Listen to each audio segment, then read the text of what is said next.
Welcome back to my channel. Today I wanted to do something a little different to what I normally do, although at this point I feel like I kind of do anything and everything.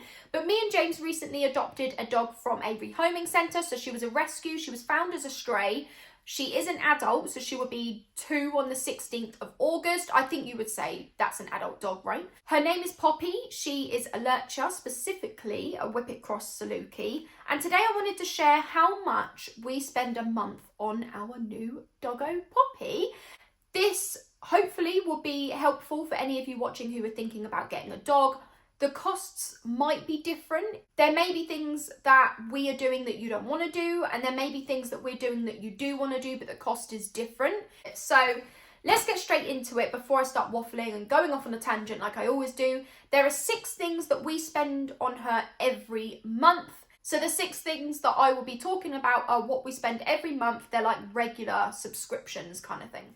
So the first thing is a health plan, and that is with the vets that she's registered to near us. So what that means is that she'll get her vaccinations done every year, she'll get a discount off of any dental treatments, all the things kind of like that. That is £20 a month. The second thing that we got for her was the pet plan insurance, and this is to cover up to £7,000 a year.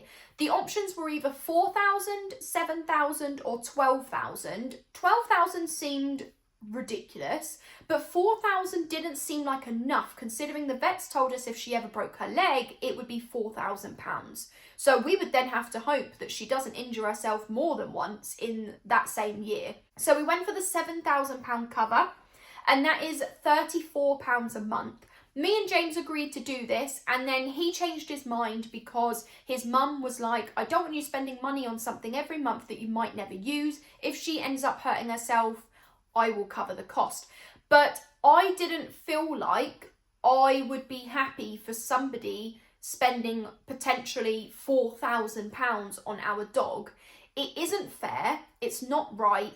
We decided to get a dog. It was our choice. We should be responsible. So I ended up managing to persuade James that it was the right thing to do to get insurance. The next thing is not a subscription. It's not something we have to get. You can sort it out on the day if you like, but it is something that we are doing every month. That probably doesn't even make any sense.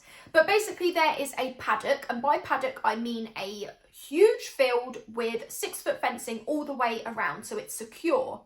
And you can take your dog there, let them off the lead, and not have to worry about if your dog is reactive or if your dog has no recall. You can practice training in there.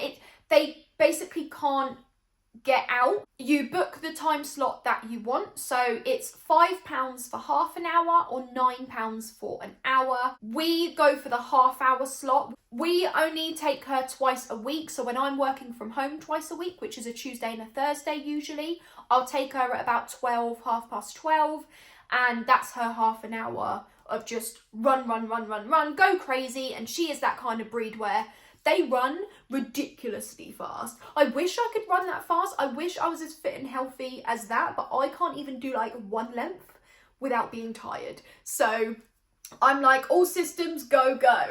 The next thing that we got for her was Butternut Box. We wanted to change her food from dry to wet. She was on the IAMS adult biscuits, and that's what she was getting at the rehoming centre, and we carried that on for a few weeks just to get her used to other things instead of making like sudden changes, if you know what I mean.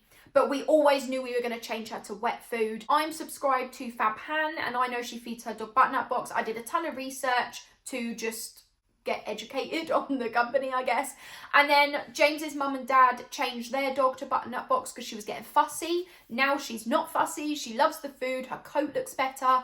And the dogs on my side of the family are on Butternut Box as well. So I was like, why not? Let's do it. As long as she loves the food, it's good, it's freshly cooked, it's everything that she basically needs. She gets 200 grams for breakfast, 200 grams for dinner, and that costs £81 a month.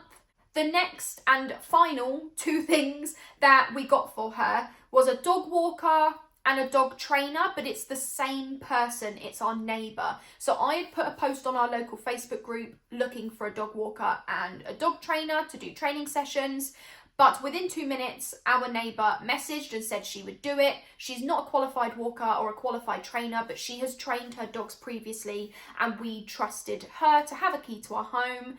We just wanted somebody that we knew, and she can offer a little bit more than a dog walker could.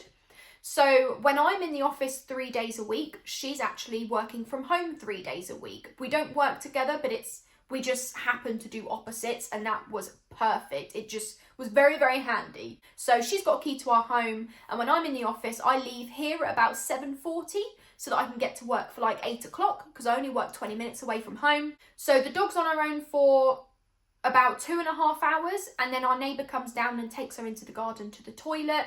Only with her for like 5 minutes, but it gets her into the toilet and it breaks up her morning. She gets a bit of human interaction. And then she's on her own again for another couple of hours, and then the neighbour comes back down between sort of 12 and 1 and takes her for an hour walk/training session.